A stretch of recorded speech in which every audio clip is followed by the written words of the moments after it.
আসসালামু আলাইকুম। বন্ধুরা, দেখেন আমি আসছিলাম আমার একটা গিজারের কাছে। গিজারটা হচ্ছিল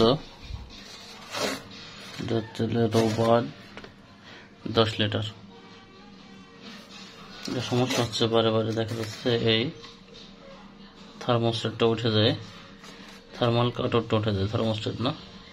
এই দেখেন একটা থার্মাল কাটআউট আছে, এই যে দুটি একসঙ্গে। এটা কিন্তু থার্মাল কাটআউট, এটা থার্মোস্ট্যাট। এই থার্মোস্ট্যাট আর থার্মাল কাটআউটের মাথা দুই তারই টুইস্ট হয়ে গেছিল। টুইস্ট হয়ে যাওয়ার কারণে দেখা যাচ্ছে শর্টে যায়। কিছুক্ষণ তারপরে হিট হলে ওই দুটাই শর্টে দেখা যাচ্ছে যে ওই থার্মোস্ট্যাটটা উঠে যায়। সেই জন্য সমস্যাটা হচ্ছিল। এখন দেখেন এটা সুন্দর করে টেপিং করে দেওয়া হয়েছে। এখন সমস্যার সমাধান।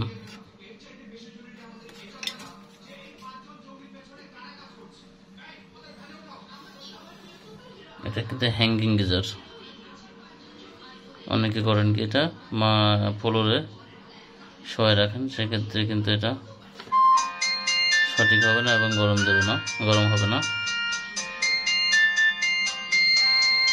এটাকে দেখা যাচ্ছে, দেখেন দুইটা লাইন কিন্তু সিলেক্ট করা আছে।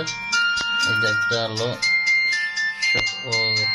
নীল কালার, একটা লাল কালার। লাল আছে গরম লাইন, নীল আছে ঠান্ডা লাইন।